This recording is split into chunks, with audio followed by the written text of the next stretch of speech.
Baik, saya share screen terlebih dahulu.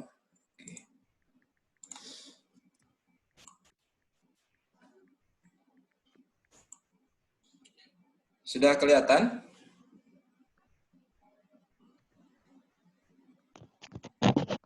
Sudah, Pak. Sudah, oke. Baik, Assalamualaikum warahmatullahi wabarakatuh. Waalaikumsalam warahmatullahi wabarakatuh. Baik, sudah semangat semua, sehat semua? Alhamdulillah, Pak. Alhamdulillah sehat, Pak. Sehat ya? Oke. Masih di kampung? Masih, Pak. Masih. Baik, Bukan baru, Pak. oh sudah ada hidupan baru.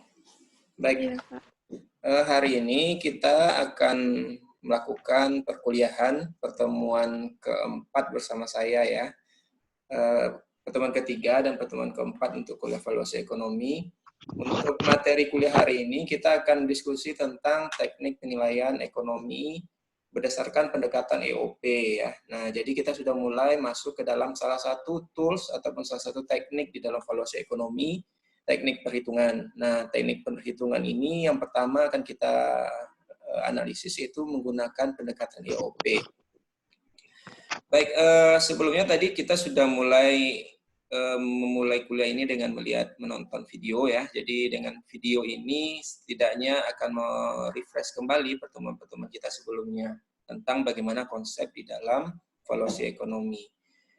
Nah, ada 4 hal yang akan kita bahas hari ini. Yang pertama, kita akan mencoba mengenal apa itu EOP ya, definisinya. Yang kedua, terkait dengan metode. Bagaimana metode perhitungan EOP itu sendiri. Yang ketiga, bagaimana tahapan ya, tahapan-tahapan ataupun langkah-langkah di dalam perhitungan EOP. Nah, yang keempat itu contoh kasus. Memang di dalam kuliah valuasi ekonomi ini kita nanti akan ada praktikum ya, betul nggak? Ya, Pak. Ya, nah ada praktikum. Di dalam praktikum akan dikupas lebih tuntas tentang masing-masing alat analisis. Bersama saya sekarang ini sudah pertemuan keempat, artinya ada 3 pertemuan menjelang UTS. 3 pertemuan lagi ada beberapa analisis, ada 3 analisis lagi yang dibahas. Jadi totalnya bersama saya ada 4 alat analisis. Nah, nantinya keempat analisis ini akan dibuat sebuah akan dibuat sebuah masing-masing nanti akan dibagi kelompok ya. Nanti saya akan bagi kelompok. Kita di sini ada 19 orang. Nanti akan dibagi menjadi 4 kelompok berdasarkan masing-masing alat analisis. Jadi satu kelompok ada 5 orang. 5 orang akan membahas satu alat analisis, misalnya EOP 5 orang. Kemudian selanjutnya apakah CVM, travel cost, nanti ada 5 orang, atau nanti ada kelompok yang 4 orang. Nah,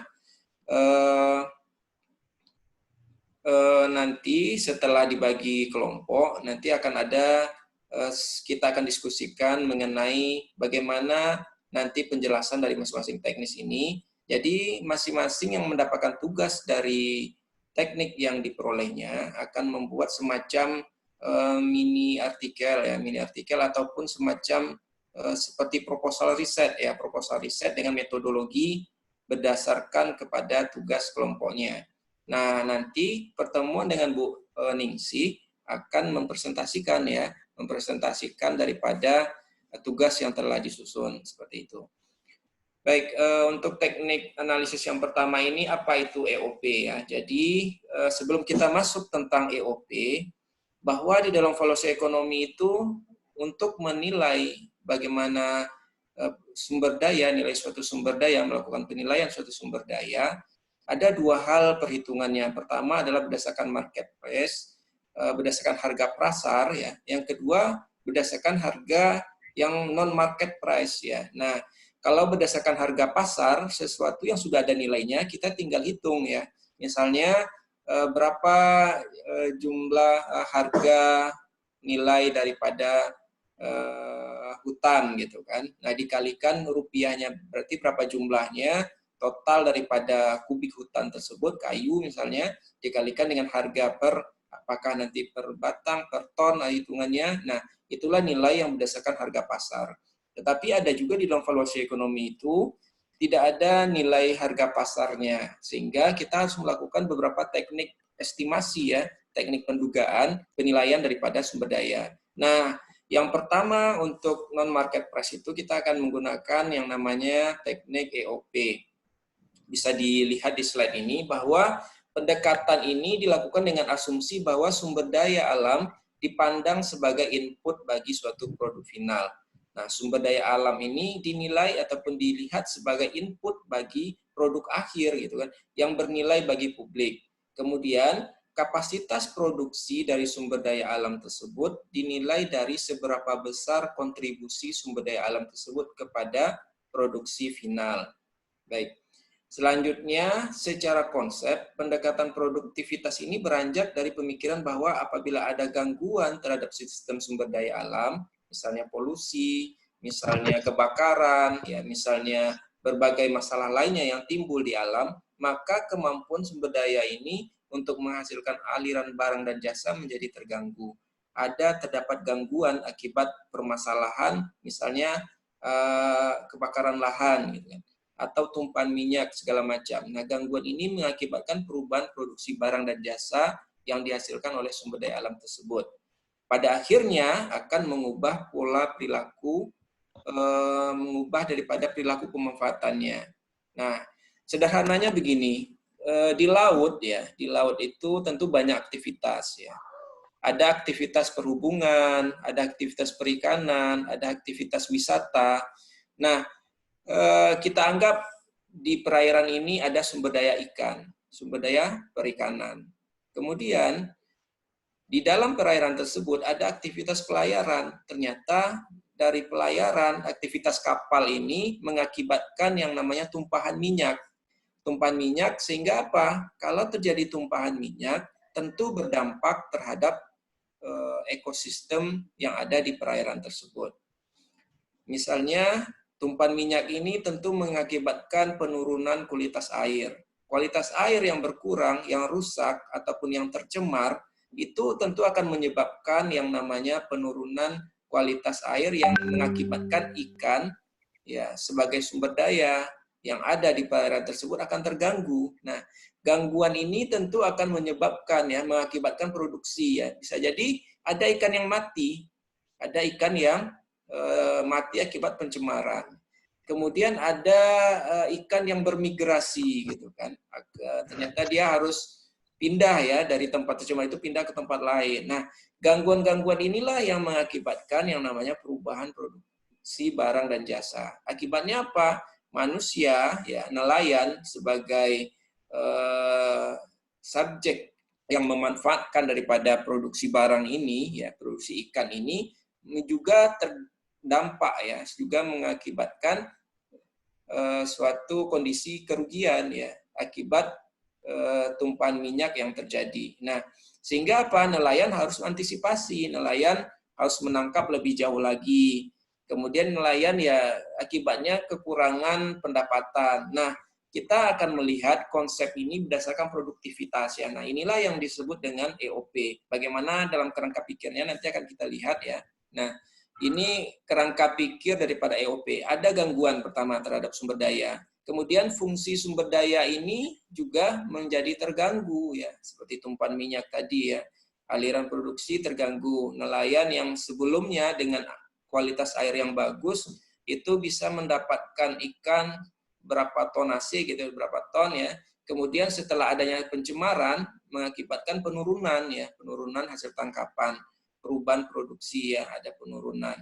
Kemudian tentu ada perubahan perilaku. Nelayan tentu tidak tidak bertahan dengan kondisi yang ada sehingga mereka berpikir bagaimana caranya produksi tetap meningkat gitu kan.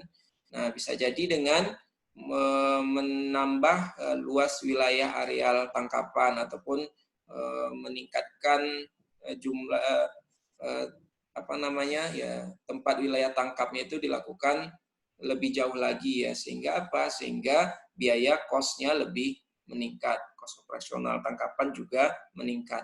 Nah, inilah perubahan nilai manfaat sumber daya yang terjadi. Dari sebelumnya tidak tercemar menjadi tercemar, itu tentu ada nilai yang berkurang. Nah, nilai yang berkurang selisih nilai dari yang normal dengan tidak normal, itulah di dalam pendekatan yang namanya EOP ya, Effect on Productivity ya. Oke, sejauh ini ada pertanyaan?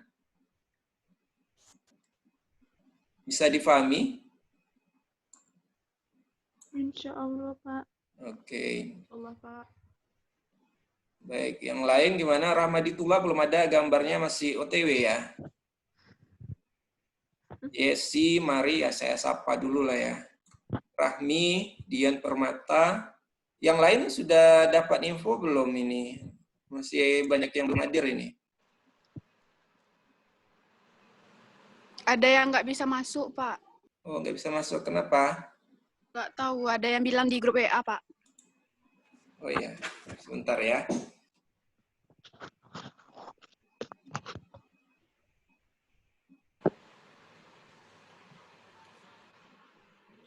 Oh iya, ada yang nggak bisa.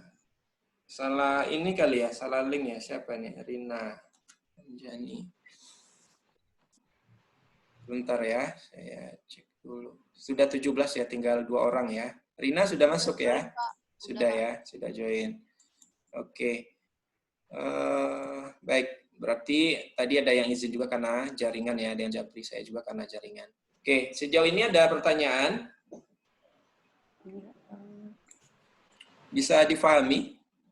Insya Allah, Pak. Insya Allah, oke. Nah, Ramaditullah ini di mana nih? Di rumah, Pak. Di rumah? Ya, oke. Fatia Azizi?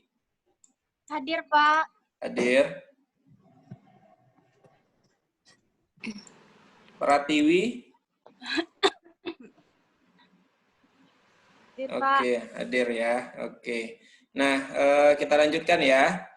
Jadi, tadi sudah kita bahas bahwa EOP ini, pendekatan awalnya ini adalah dalam kerangka pikir bahwa terjadi suatu gangguan ya. Gangguan terhadap sumber daya yang awalnya berjalan secara normal, ternyata ada suatu gangguan ya. Gangguannya berupa apa? Bisa apa saja. Misalnya reklamasi ya, aktivitas yang disengaja oleh manusia, aktivitas yang tidak sengaja, misalnya tumpahan minyak. Yang disengaja misalnya apalagi? Pembuatan tambak gitu kan. Apalagi misalnya kebakaran lahan sengaja atau tidak sengaja gitu kan. Nah, ini tentu akan menyebabkan perubahan produksi barang ya, perubahan kualitas, kuantitas daripada barang dan jasa. Kemudian, akibat dari perubahan produksi barang dan jasa ini, tentu ada perubahan perilaku, pemanfaatan sumber daya. Perubahan perilaku ini adalah kita sebagai pemanfaat daripada sumber daya manusia itu sendiri. Perubahan ini juga akan mengakibatkan yang namanya beberapa biaya yang dikeluarkan, termasuk juga beberapa cara yang harus dilakukan ya, perubahan sikap, biaya dan segala macam ya. Inilah yang menyebabkan yang namanya perubahan nilai manfaat dari sumber daya. Nah, selanjutnya ada beberapa metode ya, ada beberapa metode. Orang menggunakan EOP ini sering kali ya, pada umumnya lebih banyak menggunakan di dalam produktivitas perikanan ya, EOP ini.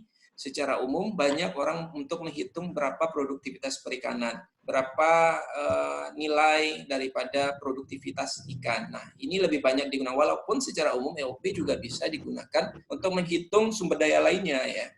Nah, beberapa teknik estimasi, pertama income approach ya, kemudian residual rent approach, kemudian analisis ekologi ekonomi, dan keempat pendekatan permintaan ya, demand approach. Nah, 4 hal ini barangkali kita nanti mengupas secara ringkas ya, karena nanti kita ada pertemuan di dalam praktikum, di praktikumlah nanti akan kita coba bahas lebih detail ya, bagaimana cara perhitungan. Nah, tadi di awal saya sampaikan bahwa setelah pertemuan ini nanti akan saya bagi siapa 5 atau 4 orang yang masuk ke dalam kelompok EOP gitu kan. Nah, kelompok EOP ini nanti akan saya berikan link jurnalnya sebagai bahan bacaan. Nah, nanti yang kelompok ini akan membuat membuat sebuah proposal ya, semacam proposal penelitian ataupun semacam data yang diestimasi terlebih dahulu, data kebutuhan data, nanti akan dipresentasikan waktu kuliah dengan Bu Ningsih. Kemudian EOP ini ada dua keterbatasan, setidaknya ada dua kelemahan ataupun keterbatasan. Pertama adalah ketidakpastian dampak ekonomi terjadi karena ketidakpastian perubahan sistem alami. Nah, jadi yang namanya suatu estimasi, pendugaan, tentu juga ada yang namanya keterbatasan-keterbatasan. Adanya ketidakpastian ya, suatu dampak ekonomi yang terjadi karena ketidakpastian perubahan sistem alami. Sistem yang berjalan secara alami ini juga kita tidak tahu. Bisa jadi misalnya kondisi-kondisi tertentu, gangguan-gangguan gitu kan. Gangguan ini juga memberikan dampak, ternyata ada pemulihan secara alami, ada perubahan yang terjadi secara alami. Nah, ini juga menyebabkan perhitungan kita bisa tidak sesuai dengan sebenarnya. Kemudian tidak menangkap nilai non-market secara langsung. Nah, jadi nilai non-market ini tidak bisa diperoleh secara langsung ya. Karena apa? Di sini disebutkan bahwa perubahan produktivitas non-market didekati dengan perubahan produktivitas market good ya. Jadi memang kalau kita lihat tadi ada kita di dalam valuasi ekonomi menilai suatu sumber daya itu berdasarkan harga pasar gitu kan. Tetapi juga ada perhitungan secara non pasar gitu kan. Karena nanti kita lebih menggunakan harga bayangan ya, lebih banyak menggunakan harga bayangan atau shadow price ya di dalam perhitungan ini ya, sehingga harga non market yang real itu ya memang ada ada indeks tertentu yang menyebabkan tidak bisa mengkonfirmasi bahwa nilai itu secara langsung. Oke, selanjutnya yang pertama pendekatannya ini adalah income approach ya. Teknik ini digunakan dengan mengkapitulasi atau mendiskon aliran bersih dari manfaat sumber daya alam yang diambil sebagai nilai sekarang dari habitat pesisir. Nilai persatuan hektar dari habitat pesisir dapat diperoleh dengan membagi total present value dari produksi sumber daya dengan luasan kawasan pesisir. Nah, jadi di dalam pendekatan pendapatan ini ya, kita lebih bagaimana melihat ya, nilai luasannya ya. Kemudian juga akan ada komponen-komponen di dalam perhitungan ini. Misalnya apa? Present value, kemudian manfaat langsung bersih daripada sumber kawasan, kemudian juga ada tingkat diskon realnya ya, karena nanti memang ini berdasarkan daripada harga-harga non market tadi ya. Kemudian juga jumlah tahun regresi. Ini nanti lebih kita pahami di dalam bagaimana teknis perhitungan ya, supaya bisa lebih memahami bagaimana pendekatan income approach ini. Kemudian residual rent. Nah, jadi residual rent ini didefinisikan sebagai perbedaan antara faktor produksi dan nilai panen dari sumber daya alam. Selisih antara faktor produksi dan juga nilai panen, ya, nilai hasil daripada sumber daya alam. Nah, ini menggunakan residual rent. Apa saja komponennya ya, ada biaya produksi di dalamnya, kemudian sama tadi ada jumlah tahun regresi nilai, tingkat diskon real ya, luasan kawasan sumber daya pesisir. Nah, ini adalah beberapa komponen penilaian ya. Yang ketiga, analisis ekologi ekonomi ya. Analisis ekologi ekonomi ini artinya ada hubungan ya, ada integrasi penyatuan antara aliran ekologi dan juga aliran ekonomi. Karena pendekatan ini memfokuskan pada perubahan yang memberikan dampak pada nilai sumber daya yang dinilai. Nah, jadi ada interaksi penyatuan antara aliran ekologi, lingkungan, dan juga ekonomi. Bagaimana teknik di dalam metode ini? Ya, hal-hal yang akan dilakukan itu mengidentifikasi input sumber daya, melakukan kuantifikasi aliran fisik, melakukan kuantifikasi keterkaitan antar sumber daya alam, melakukan kuantifikasi aliran dan perubahan fisik ke dalam terminologi kerugian. Nah, ini adalah teknik yang ketiga ya. Saya sampaikan dulu beberapa metodenya. Nah, yang keempat ini adalah tentang pendekatan permintaan. Valuasi ekonomi dengan menggunakan pendekatan perubahan produksi dapat dilakukan dengan pendekatan permintaan, yaitu bagaimana fungsi ini diestimasi ya. Jadi kalau kita kemarin sudah membahas tentang bagaimana surplus konsumen ya, surplus produsen. Nah, di dalam perhitungan EOP ini juga akan melihat ya perubahan-perubahan ya terhadap surplus ya, apa itu surplus konsumen di pertemuan sebelumnya ya, dan juga surplus produsen ya. Nantinya hasil akhir di dalam perhitungan EOP ini kesimpulannya kita akan membuat kurvanya, kurva surplus konsumen, kurva surplus produsen. Nah, inilah yang nantinya menjadi kesimpulan awal ya, kesimpulan awal dan juga kesimpulan akhir ya, dimulai dari analisis metode tujuan sampai bagaimana kesimpulan akhir kita terhadap nilai sumber daya ini. Nah, supaya lebih mudah memahami, kita coba bagaimana EOP ini dilakukan tahapannya ya. Pertama ini yang harus kita lakukan adalah bagaimana melihat, mensurvei pemanfaatan sumber daya.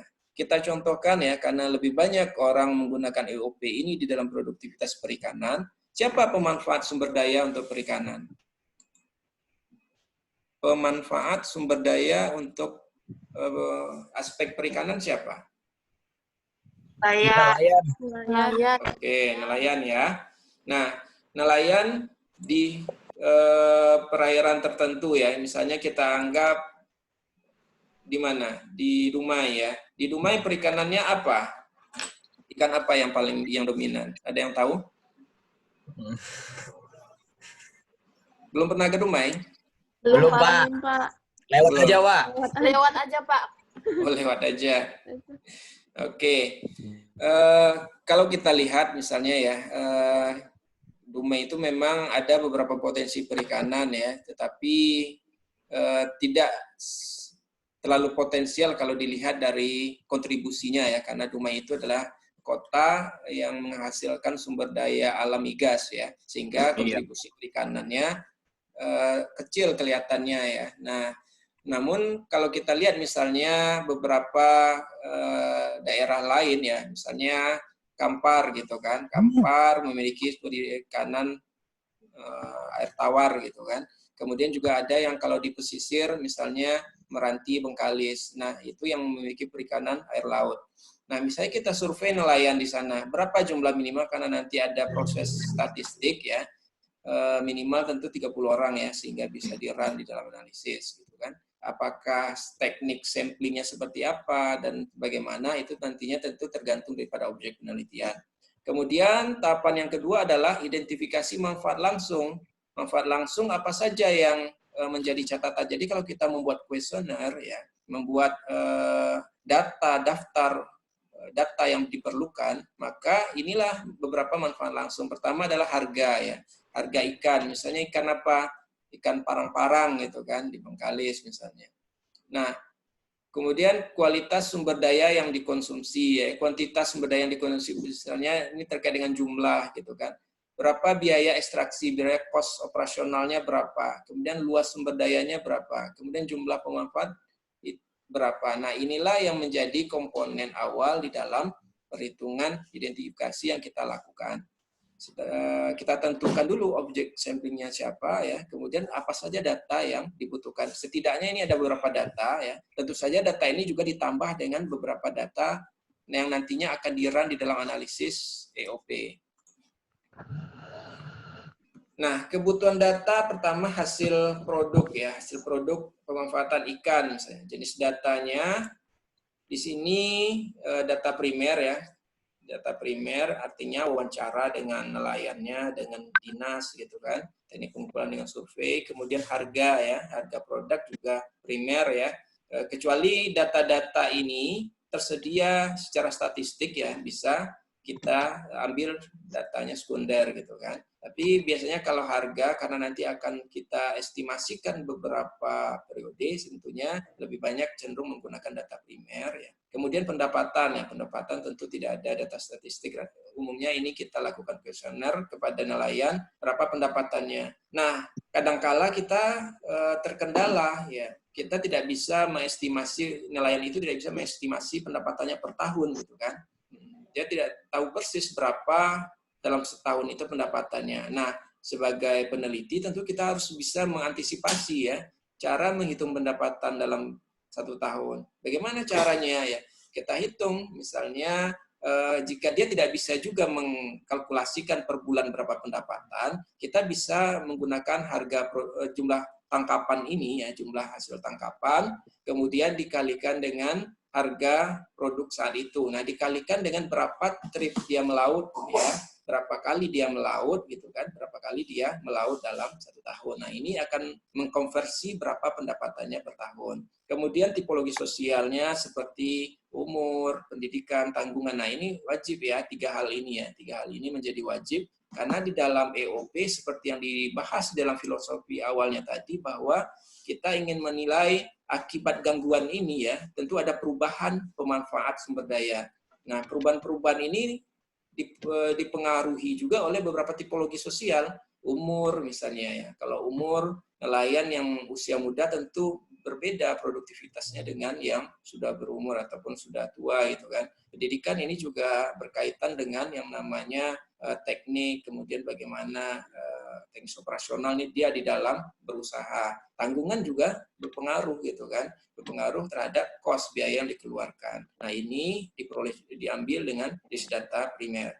Kemudian frekuensi atau upaya pemanfaatan. Nah, ini tadi ya, untuk mendapatkan pendapatan ini bisa juga ya datanya. Berapa jumlah frekuensi dia melaut ya, berapa trip dia per tahun ya. Apakah 1 bulan itu misalnya dalam 1 minggu dia melaut 3 kali gitu kan. 3 kali melaut berarti 1 bulan 12 kali ya. 12 kali mungkin kalau per tahun 12 kali 12 belum tentu ya. Karena ada musim ya, ada pengaruh musim, ada bulan-bulan yang paceklik sehingga tidak otomatis pengalinya itu harus berapa minggu ya. Ada berapa minggu melaut gitu kan, tidak bisa dikali bulannya gitu.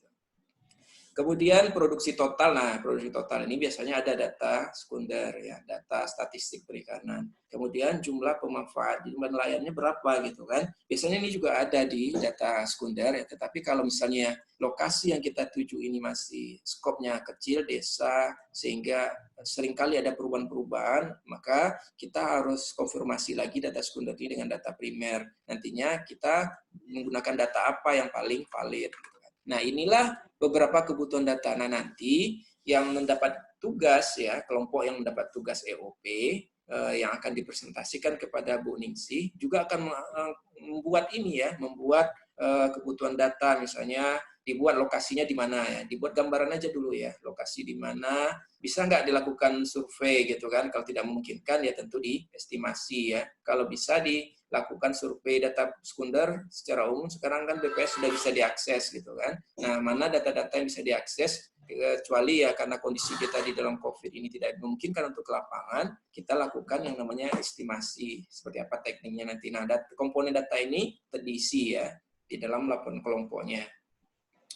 Nah, setelah data kita peroleh, barulah kita masuk ke dalam langkah ataupun tahapan ya. Bagaimana tahapan langkah-langkah di dalam pendugaan nilai ekonomi sumber daya. Pertama, kita membangun fungsi permintaan. Nah, fungsi permintaan seperti ini ya. Kemudian mentransformasikan fungsi permintaan ini menjadi bentuk persamaan harga linear ya. Kemudian data-data ini tadi ada data pendapatan ya, X1-nya misalnya, X2-nya adalah data apalagi tadi?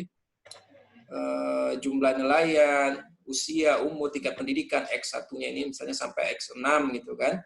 Nah, kemudian dilakukan ya, dilakukan transformasi ke dalam persamaan linear. Selanjutnya transformasi ke dalam bentuk persamaan asal ya, eksponensial lagi. Kemudian ditransformasikan fungsi permintaan menjadi bentuk persamaan non-linear. Kemudian mengestimasi total kesediaan membayar dan mengestimasi surplus konsumen. Oke. Gimana? Pusing ya lihat angka-angka? Pusing, Pak. Oke. Zulfikri sudah pusing dia lihat rumus-rumus ya. Nah, Ralia udah mencatat ini ya. Oke, silakan angkat alat tulis di tangannya. Yang punya alat tulis, silakan angkat. Oke, ada? Oke, mencatat semua ya. Nah, Dian Permata lain yang diangkat ini. Jempolnya yang diangkat nih ya. Oke, nah, baik. Jadi, ini memang rumus ya. Kita kalau kuliah ekonomi sumber daya memang lebih banyak kuantitatif ya. Sehingga kita harus familiar dengan beberapa fungsi ini. Tapi jangan khawatir ya, karena teknologi sudah bagus ya, teknologi sudah baik, kita kan tentu tidak manual ya menghitung ini ya. Zulfikri ya, jangan khawatir ya. Iya, Kita Pak. nantinya akan menggunakan aplikasi yang paling sederhana adalah Excel ya. Excel ini adalah aplikasi yang fiturnya cukup lengkap. Kita bisa melakukan regresi di dalamnya, melengkapi ini bisa ya di dalam Excel ya. Nanti biar nggak pusing kita contohkan tahapannya ya, biar lebih mudah ya. Ini contoh kasus latihan. Oke. Kuliah punya laptop semua? Ada Punya. laptop? Ada ya? Ada di sekitarnya Ada, ada Pak. laptop ya? Oke, Ada, boleh. Pak. Laptop, PC, segala macam. Nah, boleh dihidupkan, kemudian diisi sesuai tabel ini ya. Sesuai tabel ini. Di. Di dalam Excel. Kita pakai Excel aja. Oke, Pak. Silakan diisi. Ya, ada 1, 2, 3, 4, 5, 6, 7, 8 kolom ya. Isi datanya seperti ini.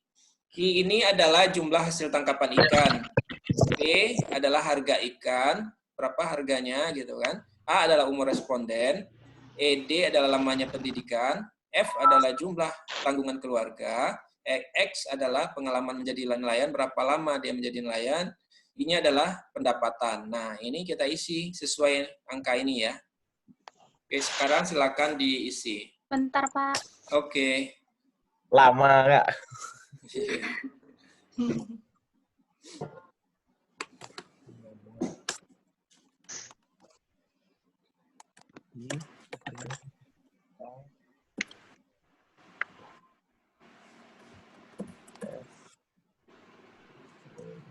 X.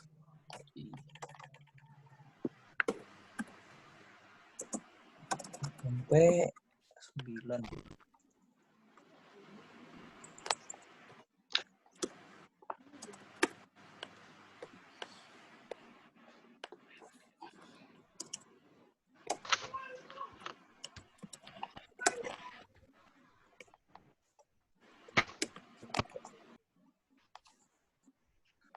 Seribu ya, 9, 10,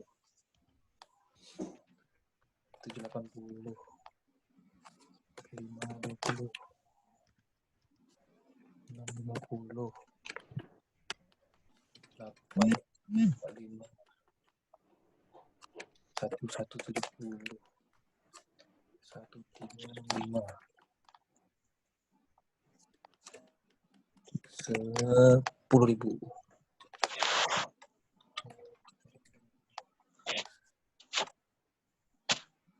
15.000, 20.000,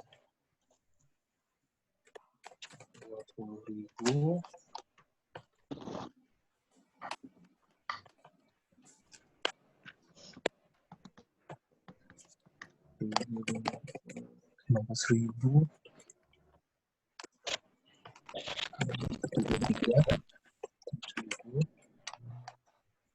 10.000, 35, 30, 45, 39, 52, 44, 55, 35, 42, ED 666, 966, 6 lagi 96, F 65, 86, 75. Semangat kali ya, Jul. Wih, ada suaranya ya? Salah fokus jadinya. Bener. Santai, santai, santai.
Sudah selesai? Belum?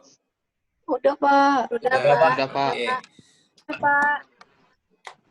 Baik, berarti jika datanya sudah selesai, kita tinggal yang namanya prosesnya melakukan transformasi ya. Nah, mentransformasikan fungsi ini ke dalam persamaan harga linear. Bisa nggak? Gimana caranya, Pak? Gimana, Pak? Oh ya. Oke, nah kolomnya dibuat juga seperti ini. Judulnya nanti ditambahkan len key. Nah, kayak gini. Apa? Len key, len p. Nah, dibuat kolomnya gini. Kolom Nah, baru, angkanya Pak. nggak usah dibuat. Angkanya ini nggak usah. Di sheet baru, Pak. Oh, kalau Nggak usah di bawah aja, Pak. tabel itu tadi aja. oh di bawah tabel. Iya. Oke, ya, ntar ya. Saya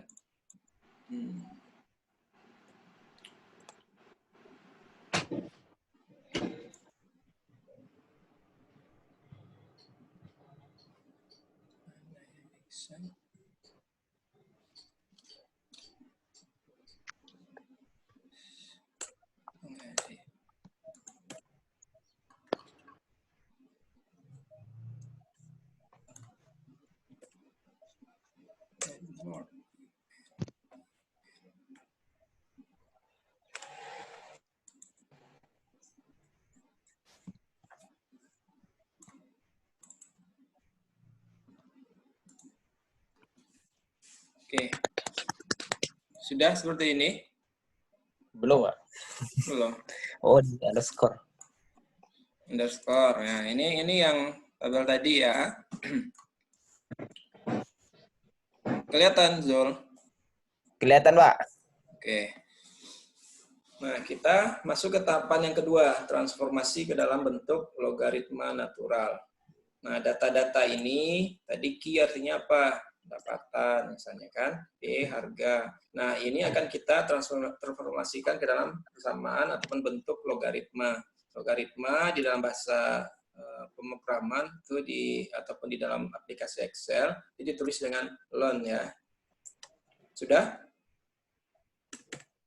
Bentar, Pak. Bentar, oke. Tinggal di copy saja yang kolom tadi. Nah, angkanya dikosongin.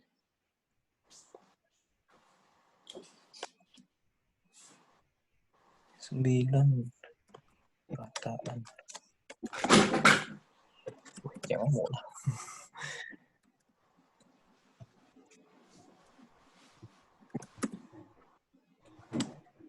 Oke. Oke, sip. Sip, Nah, Pak. maksudnya tadi adalah bagaimana kita melihat nilai masing-masing angka ataupun data ini ke dalam persamaan linear. Caranya, nah silakan diklik di dalam di dalam sheet ini, di dalam kolom ini, dibuatkan rumusnya sama dengan ln, luar negeri, sudah? Sudah, Pak. Nah, kemudian diklik di sini ln-nya, tinggal di blok. Nah, di key. Nanti disamakan ya, ln key yang pada baris ke-1 dengan ln key ini yang 1300. Sudah? Iya, sudah, Pak. Oke, di enter. Oke. Berapa nilainya? 7,17012. Ada 12-nya, Pak. Nggak apa-apa, Pak. Ya, Ada 7,17012. Iya.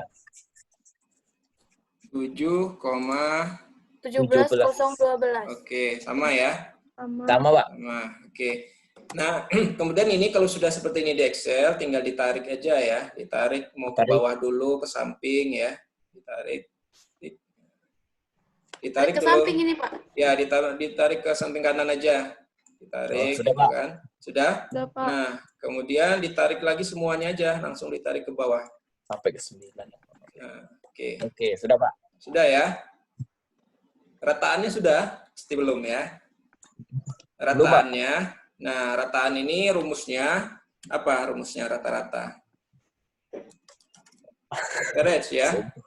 Betul, Zul? Average, ya. Ya, average, Pak. Average, kemudian di blok dari 1 sampai 9. Enter. Nah, dapat kan? Sama dengan average, gitu kan? Nanti di blok. Oh, ya, udah, Pak. Sudah? Udah, Pak. Nah, kemudian ditarik lagi ke kanan. Sama angkanya? Oke. Oke, Sama, ya. Pak.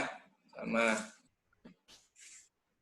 Nah, kita sudah sampai di tahap pertama ya, bagaimana kita mentransformasikan dalam bentuk logaritma natural. Nah, kemudian yang kedua adalah kita lakukan regresi. Sudah pernah melakukan regresi di Excel?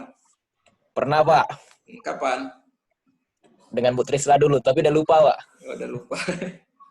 Kuliah apa, Zul? Sumber daya masalah, Pak. Sumber daya. Ekonomi sumber daya. Ya, ekonomi sumber daya kan dulu juga belajar ini. Bioekonomi ngambil nggak?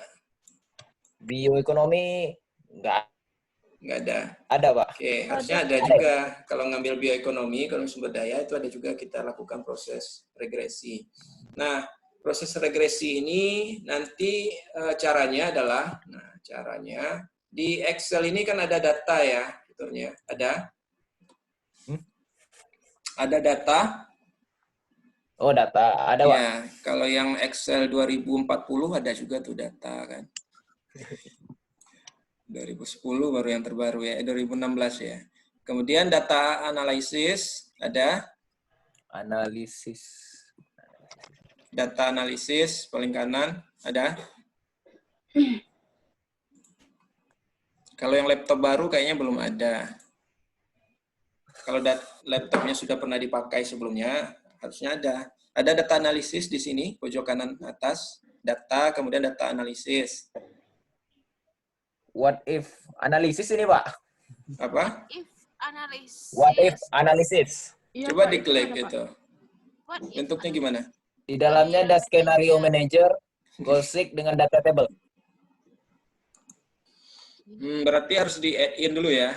Di add in. Ada add in? Add in ada? Nggak ada? Atau di file aja, file. Kemudian ada add in kan? Nggak ada, Pak. Nggak ada 2007 juga. nih, Pak. 2007, Pak. Oke, coba Zul share screen dulu. Saya stop ini dulu ya. Oh, Nggak Pak. bisa ya? Nggak bisa ya? Pakai laptop atau pakai apa itu?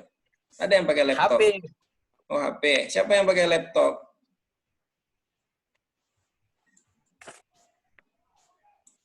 Nah, ini tantangan untuk kuliah praktikum ya. Praktikum secara online seperti ini ya. Kita nggak bisa lihat ataupun pandu secara langsung ya. Jadi harus memahami apa instruksi di layar ini ya. Ada yang pakai laptop bisa share screen? Tak, Pak, dari HP. Dari HP semua? Ada, Pak. Ada, Pak. Ada. Yang pakai laptop, Jerry Pak. ya? Coba Iya, Jerry, share screen Excel-nya.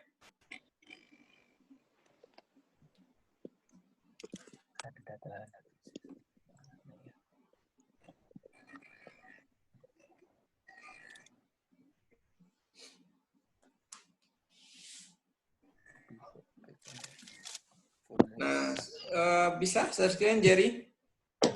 Tunggu, Pak. Belum. Dibuka dulu Excel-nya, udah dibuka ya. Kemudian di Iya. sini ada share screen, silakan dipilih filenya.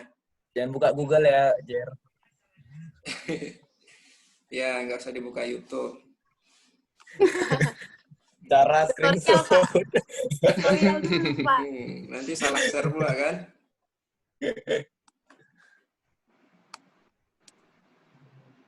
Oke.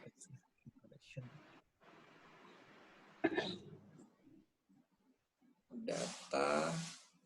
Berarti memang belum ada ya. Nah, ini Excel-nya sudah minta aktivasi pula ya.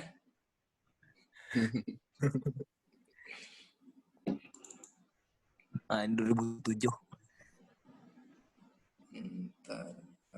Sebentar ya. Sebentar ya, saya coba ini. Karena ini 2007 harus dites.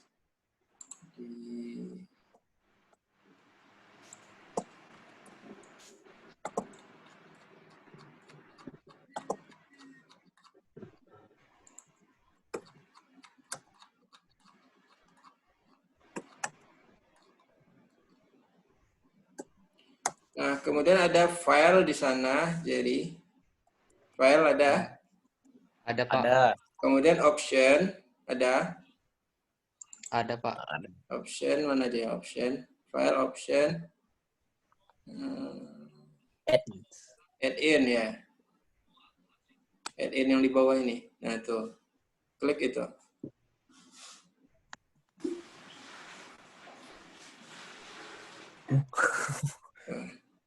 Langsung lab ya. Oke, jadi sederhananya gini, nanti artinya untuk data analisis rata-rata di laptopnya belum muncul ya? Iya, Atau Pak. ada yang sudah muncul? Belum? Belum. Belum ya. Caranya nanti add a file, option ya, kemudian add in, Ini, kemudian go ya. Sudah? Yang mana, Go, Pak? ya. Mana Go tekan? aja langsung nih, di bawah itu ada go. Go. Paling Go, bawah, go. Jer. Itu ini. dia, go. Ini ya. Kemudian ini. dicentang itu ya, dicentang di toolpack, kemudian analisis toolpack VBA, solve euro ini nggak usah ya. Kemudian oke, euro nggak usah. Oke. Over tuh ya enggak. Yang di bawah, Pak. Boleh Enggak, kalau mau enggak. dicentang. Boleh juga. Ya. Oke. Oke. Udah ada data analisisnya, Pak. Sudah ada ya? Nah, Sudah ada, langsung Pak. hilang lagi. Oke. Kalau sudah ada data analisis, ini kemungkinan karena ini nih, nggak bekerja sama dengan Microsoft ini kan. Silakan beli yang asli ya. Ada. Ada Pak data analisis. Ada ya? Ada. Nah, klik data analisis ya. Oke. Saya coba Jerry stop share dulu.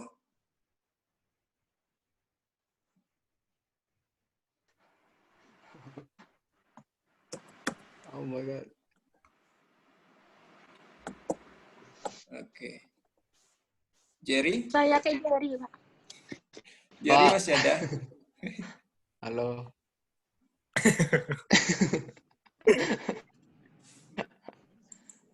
Semangat, Jer.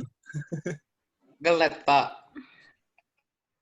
Oke, saya aja yang saya ini kan ya. Ngelet, Pak. Oke, sudah bisa lihat? Udah, Pak. Sudah dapat, Pak. Lihat, Pak. Sudah Ada, ya? Pak. Oke. Udah, Pak. Karena sudah ada di sini data, ya, kemudian data analisis, diklik ya. Iya, Pak. Data analisisnya diklik, kemudian cari regresi. Itu kan banyak ya, fiturnya ada ANOVA. Nah, jadi Excel ini sudah bisa juga menggantikan fungsi-fungsi SPSS bagian ya. SPSS. Nah, regresi ketemu? Ketemu. Regresi, Pak. Oke, silakan diklik oke. Sudah? Dah. Nah, Apa? sekarang masukkan ada kolom ini ya, klik ini. Nah, yang Y, input Y range-nya ini diklik.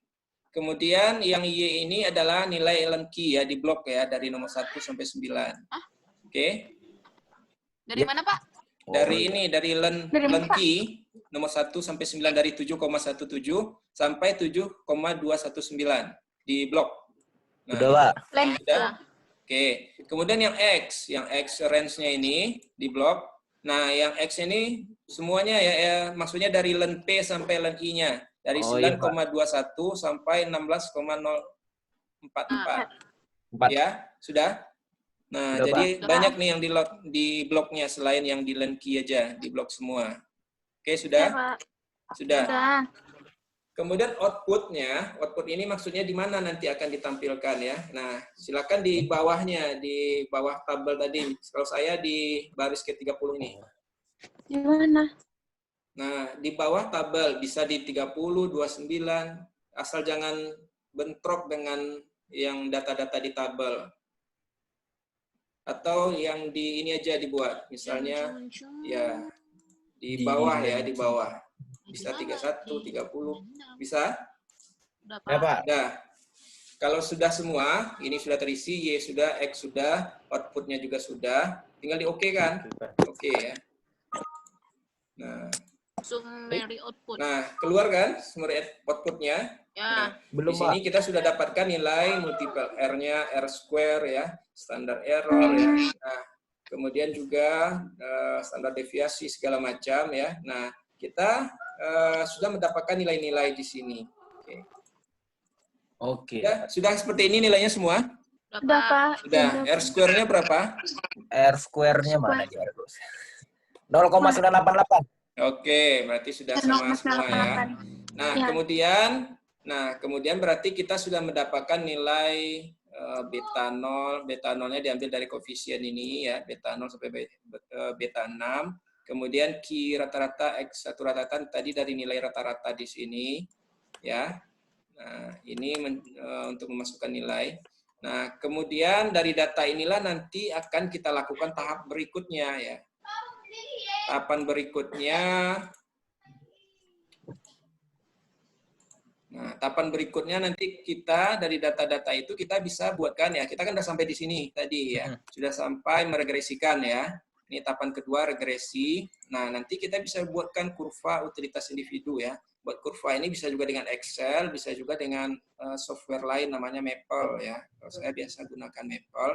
Nanti tahapan-tahapan setelah tadi kita buat hasil regresi, kita akan pelajari lebih dalam di dalam praktikum ya. Kalau diselesaikan semua sekarang nanti nggak ada bahan praktikum kita ya. Nah ini nantinya di bahan praktikum akan kita tuntaskan bagaimana step demi step sehingga kita bisa membuatkan hasil ya, hasil akhir. Ini contohnya kurva CS-nya, consumer surplus, bisa kita buatkan nilainya dari data-data yang telah kita peroleh tadi ya. Sehingga kita bisa simpulkan berapa nilai sumber daya dari EOP tadi.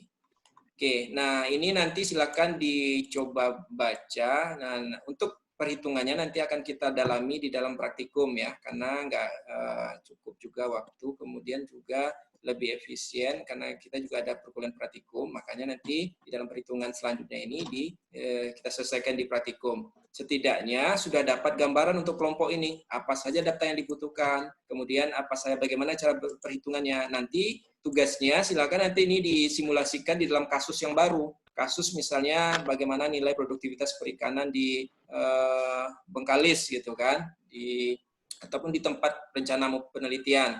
Dibuatkan data-data seperti ini. Kemudian dilakukan analisis ya sehingga mendapatkan nilai hasil akhir ya. Inilah nantinya akan dipresentasikan ataupun di dalam perkuliahan bersama Bu Ningsih nantinya. Nah, sumber bacaan nanti bisa di-download ya. Ini contoh jurnal yang menggunakan EOP. Nah, jurnal ini silakan di-download nantinya. Khususnya ini bagi yang kebagian kelompok EOP ya. Nah, nanti menggambarkan tugasnya, membuat semacam laporan tugas itu, coba buat bagaimana di dalam naskah ataupun jurnal ini ya, konsepnya ya. Ada latar belakang, ada metode, ada hasil, ada tinjauan pustakanya gitu kan. Dan juga dengan data-data yang digunakan di estimasi ini ya. Ini memang di dalam jurnal ini ada dua metode kalau nggak salah, ini ada EOP sama CVM. Jadi yang digunakan yang EOP saja ya.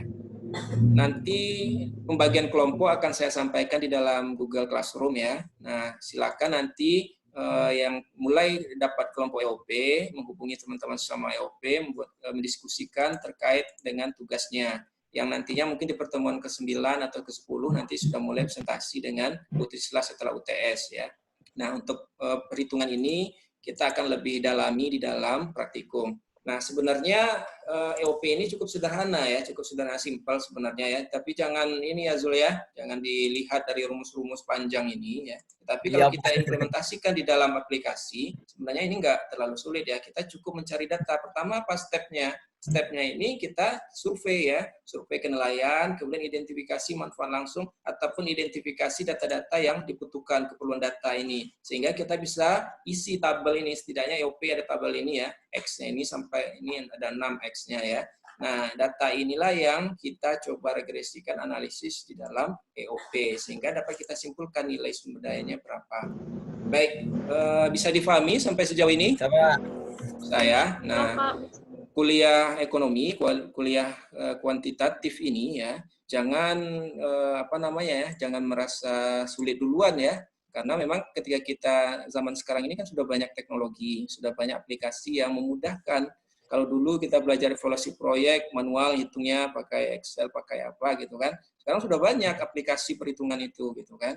Termasuk juga valuasi ini, sudah banyak aplikasi sehingga kita mudahkan. Tapi yang penting itu adalah kita memahami konsepnya, memahami yang namanya prinsip-prinsip dalam perhitungan. Nah, teknis perhitungan nantinya silakan didalami di dalam praktikum ya. Kita memang di kuliahan teori ini enggak secara teknis, secara detail ya. Nah, bagaimana membuat data yang awalnya data mentah EOP misalnya perikanan ini sehingga bisa menghasilkan kesimpulan di dalam EOP, silakan dibaca jurnalnya ya. Bagaimana mereka menulis tahapan-tahapan, langkah-langkah sehingga ada kesimpulan. Nah, itu ada di jurnal. Bukan ini saja, jurnal EOP itu banyak ya, silakan cari di Google ya. Karena sekarang informasi sudah terbuka. Mungkin itu saja untuk pertemuan kita kali ini ya. Pertemuan kita kali ini. Ada pertanyaan, ada diskusi sebelumnya? Bisa difahami? Bisa, Pak. Kalau ada diskusi, kalau ada nanti slide seperti biasa ada di Classroom, saya bagikan. Kalau ada diskusi, tanya jawab boleh ya di Classroom, silakan nantinya di kolom chat yang ada di Classroom.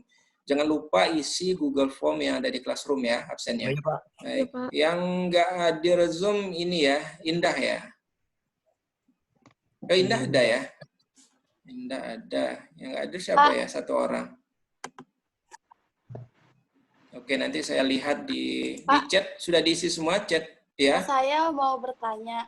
Oke. Sebenarnya susah menjelaskan pertanyaan. Jadi kan misalnya tadi EOP itu terjadi gangguan awal. Terus adanya perubahan perilaku pemanfaatan. Jadi udah kita lakukanlah, udah kita tentukan nilai ekonominya. Contoh nilai ekonominya itu segini perhitungannya. Jadi gimana cara kita mengetahui adanya perubahan perilaku manfaat terus terjadinya gangguan? Oke. Nah, konsep awalnya di sini ya, di dalam EOP ini sebenarnya ini yang saya maksudkan di sini adalah bagaimana pola pikir ya, diagram operasional cara kerja di dalam EOP. Jadi EOP ini sendiri lahir akibat adanya suatu kondisi yang menyebabkan adanya gangguan sehingga kondisi yang awalnya normal sehingga menjadi tidak normal. Nah, pertanyaannya Vines tadi ya, bagaimana kita melihat perubahan yang terjadi gitu kan, dan juga perubahan perilaku gitu ya, pemanfaatan sumber daya ya.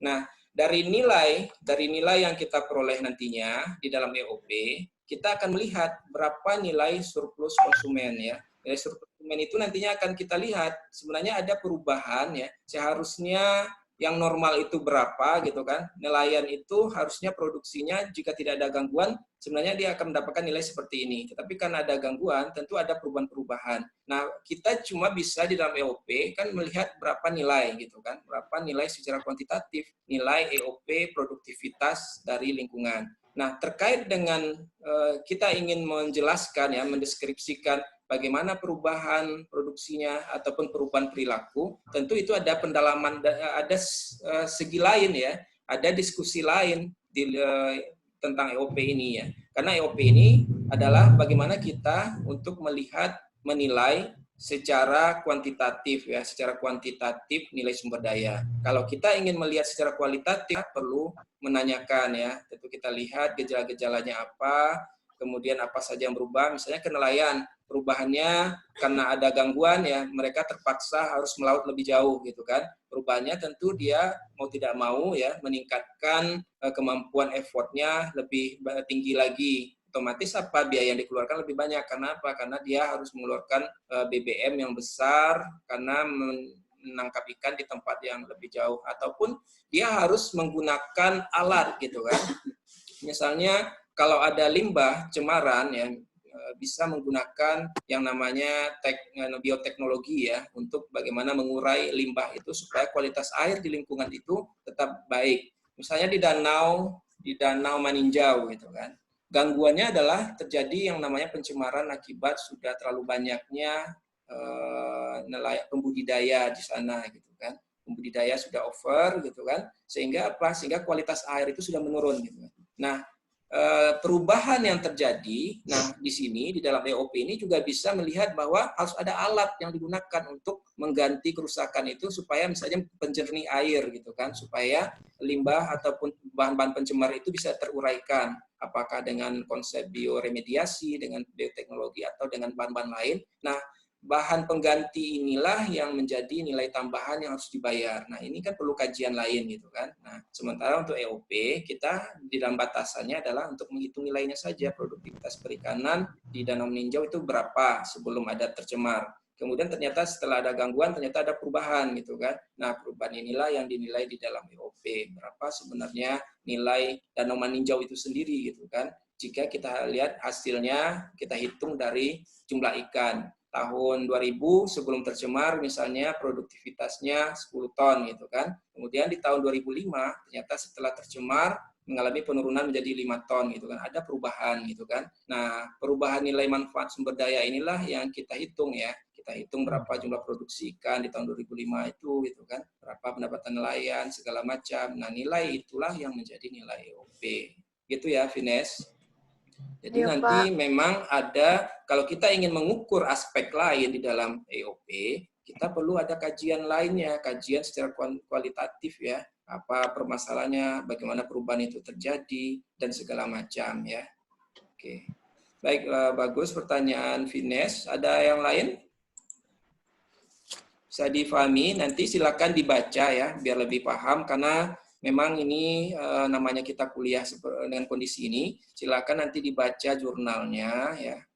Dibaca jurnalnya, nanti disinkronkan dengan materi yang kita pelajari ya. Nah, teknisnya seperti ini sehingga nanti bisa lebih memudahkan memahami. Baik, mungkin itu saja. Kalau tidak ada pertanyaan ya kita cukupkan. Nanti bahan akan saya kirimkan di Google Classroom dan juga pembagian kelompok. Kemungkinan praktikum kita mulai nanti saya diskusikan dengan Bu Ningsi ya, Bu Trisla. Kemungkinan rencananya minggu depan ya sudah mulai kita cicil praktikumnya. Praktikumnya ada beberapa materi ya, nanti kami diskusikan lagi apa saja hal-hal yang materi apa saja yang kita praktikumkan dan metodenya seperti apa. Mungkin itu saja ya. Terima kasih atas perhatian semuanya. Mudah-mudahan semakin menambah wawasannya tentang valuasi ekonomi ya. Selain saya, nanti bisa juga diskusikan dengan tim pengajar lain ya yang memahami konsep ini. Dan juga bisa membaca, ada juga beberapa materi-materi ya. Saya belajar dulu dengan Prof. Fauzi, ya, Ahmad Fauzi. Nanti saya kirimkan beberapa videonya ya, video mengajar beliau ya, untuk semakin memperkaya wawasan tentang valuasi ekonomi. Baik, mungkin itu saja. Kita tutup ya. Masih ada nggak? Oke. Bisa kita tutup? Ya, Pak. Terima kasih, Pak. Oke. Terima kasih, Pak. Ya, terima kasih sama-sama ya. Kita tutup pertemuan kita kali ini. Assalamualaikum warahmatullahi wabarakatuh. Waalaikumsalam.